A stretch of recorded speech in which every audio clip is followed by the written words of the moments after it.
Olá, meus queridos. Apesar de muita gente pensar que eu fosse ficar em silêncio em relação aos resultados das urnas, mas eu vim aqui no meu lugar predileto, né? O meio da natureza. Eu amo a natureza. Gravar um vídeo, né, para vocês em agradecimento àqueles que juntamente comigo ficaram firmes até o final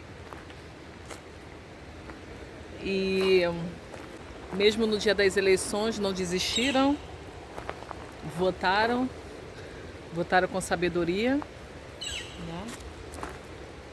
Eu amo esse canto. Os pássaros são lindos. Eu queria agradecer a todos vocês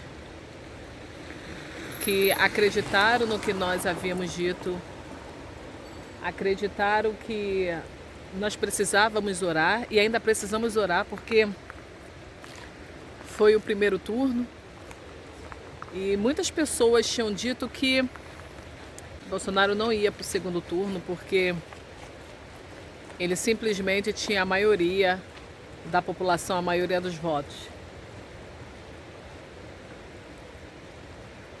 A gente gosta na verdade, de simplesmente, às vezes, subestimar o próprio inimigo. O que acontece? Quando a gente diz que é impossível uma pessoa perder as eleições só porque ela tem a maioria dos votos da população, a gente coloca em xeque o poder de Deus. Foi assim que nós vimos os americanos que, me desculpe a sinceridade, perderem pela arrogância. Eles simplesmente disseram que a eleição já estava ganha por Donald Trump. Eles simplesmente disseram que ninguém poderia levar essas eleições. Eu tenho vários amigos que falaram que havia uma profecia que o Donald Trump era a trombeta e que Deus iria honrá-lo até os últimos minutos, a verdade iria prevalecer e que ele iria simplesmente mudar e iria ganhar. Só que a gente lembra que em todos os cenários, ainda que Deus tenha dado aprovação, ainda que Deus tenha dito que ele vai estar lá, que a guerra está favorável ao seu povo, o povo não pode parar de orar.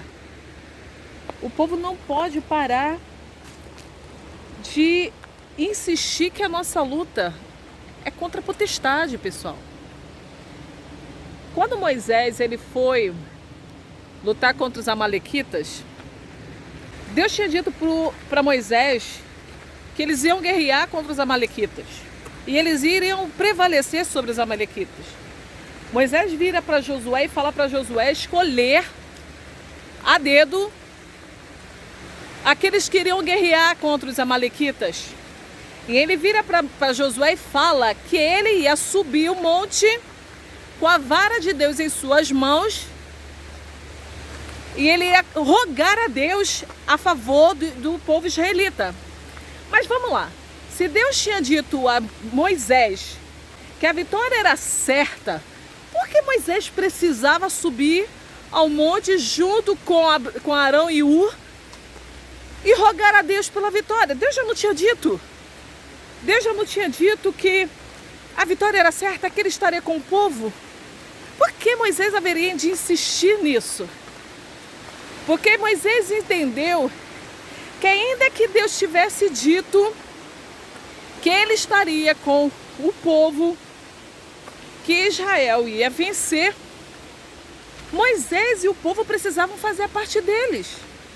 E qual era a parte deles? Orar, clamando para que Deus lutasse contra os principados e potestades que estavam ali, no meio daquele povo dos amalequitas, que nós sabíamos quem eram os amalequitas.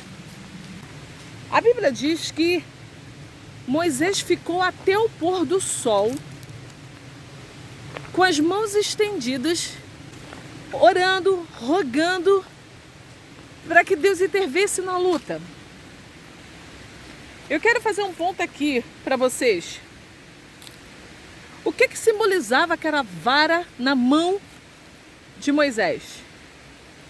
Simbolizava o chamado, a autoridade que Deus tinha dado a Moisés. Era o próprio Deus, era a própria ordenança de Deus na terra. Quando Moisés jogou aquela vara na frente de Faraó, onde os magos de Faraó haviam também transformado feito a mágica e feito surgir as serpentes, ali foi o primeiro milagre, a primeira autoridade, o primeiro poder de Deus na vida de Moisés. Onde a vara se transformou em serpente, a vara de Moisés, e devorou todas as demais serpentes. Em cada parte da etapa da vida do povo de Israel, aquela vara estava sendo usada para dar vitória, para dar livramento, para dar escape ao povo. E não seria diferente naquele dia que Moisés estava lá no monte com Arão e Hur, rogando a Deus que desse a vitória. Aquele povo tinha acabado de sair do Egito. Aquele povo não estava preparado para lutar uma guerra. Aquele povo de verdade precisava da intervenção de Deus. Eles precisavam que Deus entrasse naquela guerra. E não bastava somente a palavra de Deus para eles. Eles sabiam que a palavra de Deus era certa. Eles sabiam que a vitória era certa. Mas eles queriam que o sobrenatural naquela guerra acontecesse a olhos vistos para todos eles. A palavra de Deus diz que quando Moisés abaixava as mãos, o povo amalequita prevalecia. Mas calma aí. Se Deus tinha dito que a vitória é certa, por que Deus permitia que o povo amalequita prevalecesse? Pessoal, era para provar que se o líder, que era Moisés, e a nação que ficou, outra parte da nação, não continuasse orando, clamando, os principados e potestades que estavam ali, eles iriam prevalecer. Hoje, a gente não tem aquela vara de Moisés. Até tem uma vara aqui no chão, eu quase peguei, né, para fazer uma alegoria. Mas hoje nós temos uma coisa muito melhor do que a vara de Moisés. Nós temos o nome de Jesus. Jesus falou que no nome dele nós poderemos fazer qualquer coisa. Ele falou que coisas maiores do que a que ele fez seriam feitas por nós se nós usássemos com fé e sabedoria o nome dele. Pessoal, quando Moisés senta cansado numa pedra que Arão e Hur tinha colocado para ele sentar, simplesmente aquela pedra está simbolizando Jesus Cristo no futuro.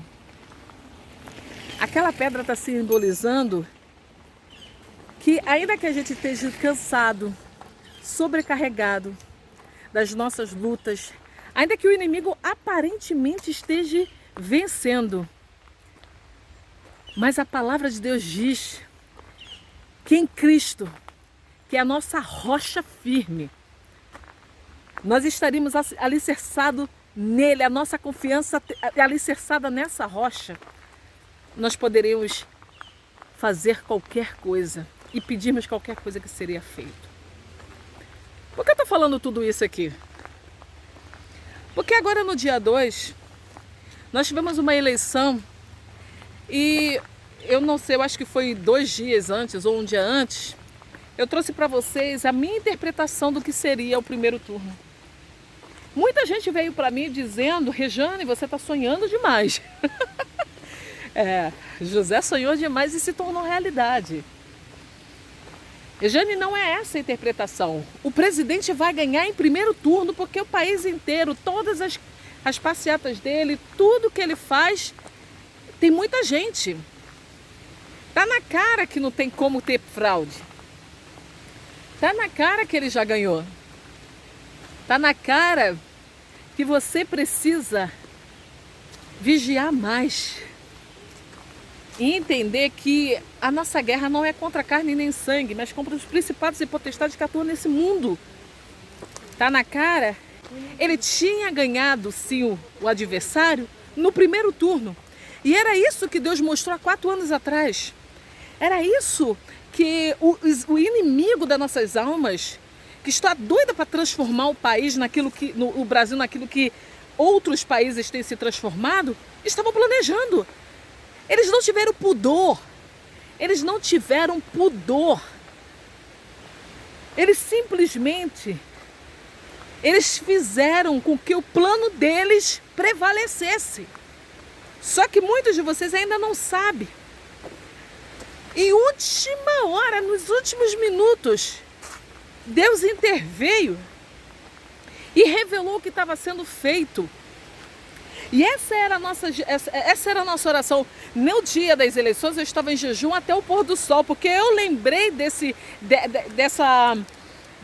ato de Moisés. O ato de Moisés era que até o pôr do sol ele estava com os braços estendidos, rogando para que Deus interferisse naquela guerra. E muitos de vocês, eu tenho certeza que orou, pedindo a Deus para desmascarar a mentira de Satanás. Eu estou feliz porque muitas pessoas vieram falar assim: mas não vai dar. Vai dar, pessoal. Já deu. Se você continuar com a fé em Cristo Jesus, use o nome de Jesus. Repreenda as potestades que estão querendo aprisionar o Brasil. Repreenda quando você entrar naquela cabine ali para votar. Repreenda, bota a mão na máquina, não aperta somente não. Repreenda toda mentira que estiver ali, toda manipulação que estiver ali. Peça a Deus para desmascarar. Peça a Deus simplesmente para envergonhar todos aqueles que são contra o nosso país. Todos aqueles que são contra a nossa pátria. Peça a Deus para simplesmente envergonhar aqueles que querem destruir a família, o nome do Deus eterno no Brasil, o nome de Jesus Cristo, aquele que não tem nenhum pudor contra os valores, contra os princípios cristãos. Pessoal,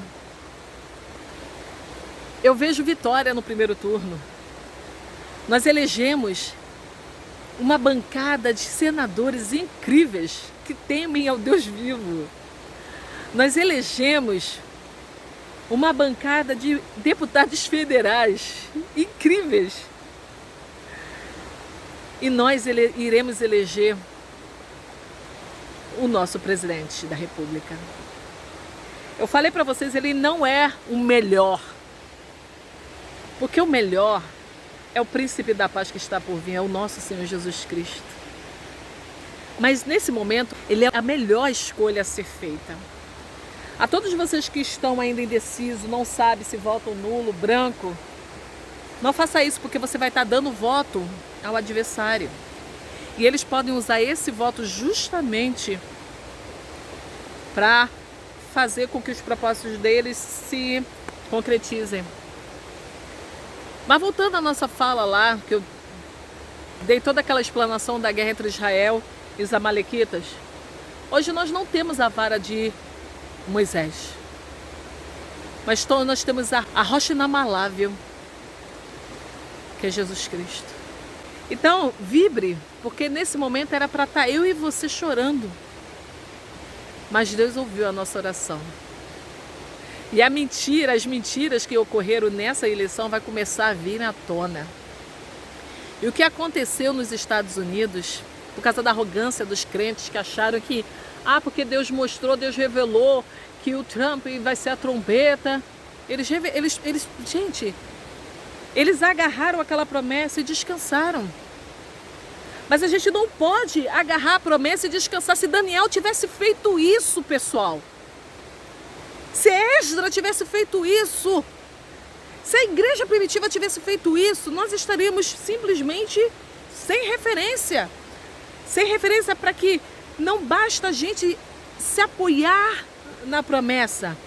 Nós temos que lutar para que a promessa se cumpra. E a promessa só se cumpre quando a gente ora, quando a gente jejua e quando a gente permanece intercedendo para que essa promessa entre no mundo material, no mundo físico, porque a palavra já foi dada no mundo espiritual. E vocês acham que a nossa luta é o quê? É a nação brasileira.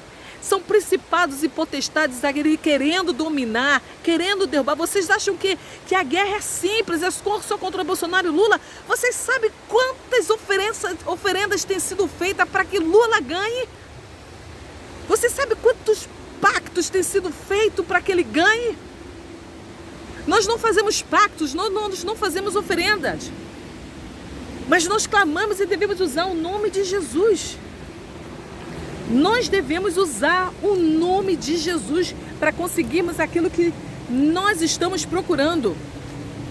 Nós devemos usar o nome de Jesus para dizer, erguer a nossa voz, assim como Moisés ergueu as mãos, mas nós devemos erguer a nossa voz e declarar ao mundo espiritual que o Brasil pertence a Jesus.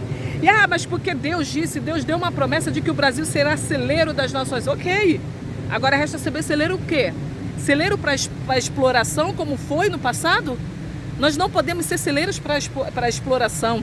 Nós devemos ser celeiros para alimentar o povo brasileiro e para conseguir, através daquilo que Deus colocou no Brasil, fazer riquezas para o povo brasileiro. Assim como José fez. José fez do Egito celeiro para o mundo e trouxe riqueza para o Egito. É assim que nós temos que pensar, pessoal. Então, mais uma vez eu digo e repito, aquele sonho, eu tenho agora quase que 100% de certeza, era para Deus falar, se vocês não orarem, se vocês não vigiarem, é isso que irá acontecer com a nação brasileira. Mas Maranata, Deus é o Senhor de tudo, o mal já perdeu. E nós, pessoal, só vencemos a primeira batalha. A segunda batalha está por vir aí. Continuemos em oração, jejum, não se desanime. Nós temos a maior bancada de gentes honestas, de gente que, de fato, tem princípio, tem valores cristãos, valores de família, pessoas que realmente amam o Brasil. Eu estou tão feliz. Um jovem que ama a palavra de Deus, que ama o Evangelho, venceu, foi um dos deputados mais votado no Brasil. Eu estou muito feliz. Eu estou muito feliz que o nosso jejum, a nossa oração não foi em vão. Nosso Deus reina. Ele é vivo. Eu estou muito feliz, pessoal. Que Deus simplesmente, Jesus é o maior estrategista. E sabe por que a gente não venceu no primeiro turno, pessoal? Porque Deus precisava mostrar para muitos de vocês que não basta ter promessas se a gente não lutar contra os principados e potestades. Muitas pessoas acharam, assim como o povo de Israel, nós somos a maioria. Assim como os Estados Unidos, somos a maioria, nós já ganhamos. Deus tem promessa. E essas pessoas simplesmente pararam de clamar. Sabe o que aconteceu? As trevas cresceram. Parem de clamar. Parem de orar. Parem de jejuar. E aí vocês vão ver os principados e potestades vencendo. A nossa arma é celestial. Por isso que eu falo para vocês, não guerreie contra os seus vizinhos. Use a sua arma para guerrear contra os principados e potestades que habitam nas regiões celestiais. E é o que eu falo todos os dias. É o que eu falo todos os dias. Senhor, envergonhe o príncipe que quer manifestar o seu poder no Brasil. Desmascare. A gente sabe que as máscaras de muitas pessoas ainda vão cair. Mas nesse momento, eu peço para que você, meu querido, minha querida, não desista, não desanime, não caia nas fake news, não caia nas mentiras, permaneça seu voto, não vote branco e nulo. Bolsonaro, ele não é o Messias Jesus Cristo, mas é o melhor que nós temos para esse momento. E ele pode sim ser uma peça-chave, como está sendo, para que o Brasil possa viver dias melhores. Porque se vocês pararem para analisar ao redor do mundo, não está bem assim não. E para aqueles que duvidaram, e para aqueles que disseram que a gente não precisa orar, essa é uma resposta. Por alguns votos, a gente não perde a Primeira Guerra. Você vê que até nisso ele ficou na frente. No Canadá ele venceu, em vários países aqui fora ele venceu. Bolsonaro só venceu foi em Israel, Estados Unidos e, se eu não me engano, no Japão. Nos outros, Bolsonaro perdeu todos. Você acha que não estava armado esse palco? Agora você entende que nós precisamos orar? Agora você entende que aquele sonho dos chacais perguntando em quem votou já é indício de quem tinha ganho? Continue sem orar, para que amanhã você não venha culpar a Deus com as péssimas escolhas que foi você mesmo que fez. Mas a todos aqueles que permaneceram firmes, a todos aqueles que jejuaram junto conosco, eu quero parabenizar vocês pela vitória nessa primeira guerra. Gente, um abraço. Eu fiz esse vídeo rapidinho, não era para eu ter feito, mas muitas pessoas aqui estavam falando, fala, você deu aquele susto em todo mundo. Então eu achei por bem fazer esse vídeo e dizer a vocês que Deus é fiel. E eu quero que vocês fiquem com essa imagem maravilhosa aqui.